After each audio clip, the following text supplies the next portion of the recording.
ఆ వ్యాఖ్యల్లో ఎక్కడా అన్పార్లమెంట్ వాడలేదని CM Revanth Reddy clarity ఇచ్చారు. తనను కాంగ్రెస్ లోకి రమ్మని సబితక్క ఆహ్వానిస్తే అండగా ఉండాల్సింది పోయి పార్టీ మారిందని చెప్పారు.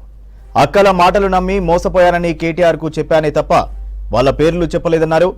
సబితక్క కోసం ప్రచారానికి పోతే నా మీద కేసులయ్యాయని గుర్తు చేశారు సీఎం రేవంత్. కౌడిపల్లి, నర్సాపూర్లో 2 కేసులయ్యాయని, ఆ అక్క మాత్రం మహిళా కమిషన్ చైర్మన్ అయిందన్నారు. తమ్ముడికి అండగా నిలవాల్సింది పోయి మల్కాజ్గిరి నామినేషన్ వేసే టైంలో పార్టీ మారిందని చెప్పారు. మోసం అనే పదానికి ప్రత్యామ్నాయం సబిత అని అసెంబ్లీలో బట్టి విక్రమార్క చెప్పినట్టు గుర్తు చేశారు. డీటెయిల్స్ సత్యం అందిస్తారు. సత్యం, సీఎం కామెంట్లపై అప్డేట్స్ ఏంటి?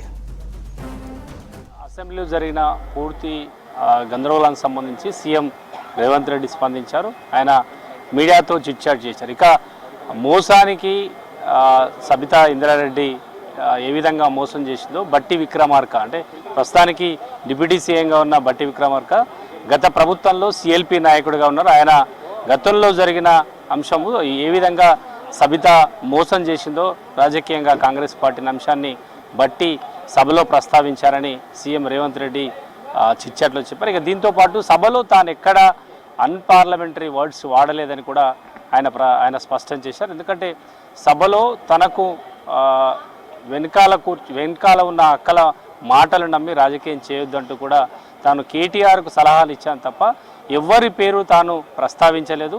ఇప్పుడున్న సబితా ఇంద్రారెడ్డి కానీ సునీతా లక్ష్మారెడ్డి పేరు తాను ప్రస్తావించలేదు. ఎక్కడ తాను ఎందుకు క్షమాపణ చెప్పాలనే అంశాన్ని కూడా సీఎం రేవంత్ రెడ్డి ఈరోజు చిట్చాట్లో మీడియాతో మాట్లాడుతూ చెప్పారు. ఇక తాను గతంలో 2018 ఎన్నికల సందర్భంగా మహేశ్వరంలో ఎన్నికల ప్రచారం జరిగినప్పుడు, లేదంటే నర్సాపూర్లో ఎన్నికల ప్రచారానికి వెళ్ళినప్పుడు తనపై కేసులు అయ్యాయి. కానీ ఆ ఇద్దరు నేతలే బీఆర్ఎస్ పార్టీకి, కాంగ్రెస్ పార్టీని వీడి బీఆర్ఎస్లోకి వెళ్ళారు. ఇక నర్సాపూర్ ఎన్నికల ప్రచారం చేస్తే అక్కడ తనపై కేసులు ఇంకా తను కోర్టుకు వెళ్తున్నా అయినా నర్సాపూర్లో పోటీ చేసిన సునీతా లక్ష్మారెడ్డి మాత్రం ఆమె బీఆర్ఎస్ పార్టీకి వెళ్ళారు. అక్కడ మహిళా కమిషన్ చైర్మన్గా పదవి తీసుకున్నారు. అయినా తాను కాంగ్రెస్ పార్టీలో ఉండి కాంగ్రెస్ పార్టీ అప్పుడు తన ఈ కేసులకు సంబంధించి తాను కాంగ్రెస్ పార్టీ కోసం కేసులను కోర్టులు తిరుగుతున్నావు, అప్పుడు పార్టీ నాకు పూర్తిగా సహకరించిందనే అంశాన్ని కూడా ఆయన ప్రస్తావించారు. ఇక సబితా ఇంద్రారెడ్డి తనను కాంగ్రెస్ పార్టీలోకి రావాలని ఆహ్వానించిన మాట వాస్తవమే.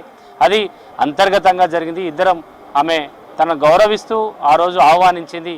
ఇద్దరి మధ్యలో వ్యక్తిగతంగా జరిగిన ప్రస్తావన సంబంధించి ఆమె అసెంబ్లీలో ప్రస్తావించింది కాబట్టి తాను మా ఇద్దరి మధ్యలో జరిగిన ప్రస్తావనను తాను సభలో ప్రస్తావించిన అంశాన్ని కూడా సీఎం రేవంత్ రెడ్డి ఈరోజు చిట్చాట్లో చెప్పారు. ఎందుకంటే తనను కాంగ్రెస్ పార్టీలోకి రావమని ఆహ్వానించి ఆమె మల్కాజ్గిరి ఎంపీగా కాంగ్రెస్ పార్టీ టికెట్ ఇచ్చిన తర్వాత నామినేషన్ వేసే ఒకరోజు ముందు ఆమె తనను కాంగ్రెస్ పార్టీ వీడి బీఆర్ఎస్ పార్టీకి వెళ్ళింది.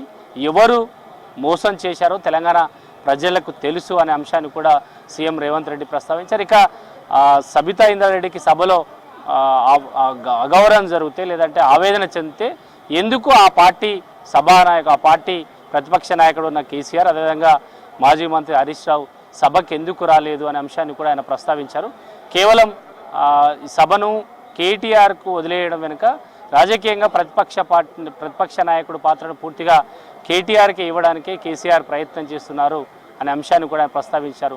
కేవలం ఒకవేళ కాంగ్రెస్ పార్టీ సబితా ఇంద్రారెడ్డిని అవమానించలేదు, ఒకవేళ అవమానిస్తే ఎందుకు కేసీఆర్ హరీష్ రావు సభకు ఎందుకు రాలేదు, కేవలం కేటీఆర్ తోటినే సభను ఎందుకు నడిపిస్తున్నారు అంశాన్ని కూడా సీఎం రేవంత్ రెడ్డి ప్రస్తావించారు. ఇక ప్రతిపక్ష నాయకుడిగా కేటీఆర్కి ఇచ్చినప్పుడు ఇటు కేసీఆర్ ప్రతిపక్ష నాయకుడిగా ఉంటే కేటీఆర్ మాత్రమే ఎందుకు సభలో ఉంటున్నారు, ప్రతిపక్ష నాయకుడు పోస్టుని త్వరలో కేటీఆర్కి ఆ పదవిని పార్టీ కట్టబెట్టడానికి ప్రాక్టీస్ చేస్తున్న అంశాన్ని కూడా ఆయన ప్రస్తావించారు. ఇక ఉమ్మడి రాష్ట్రంలో కంటే కూడా ఇప్పుడు డెమోక్రటిక్గా ప్రస్తుతానికి అసెంబ్లీ సెషన్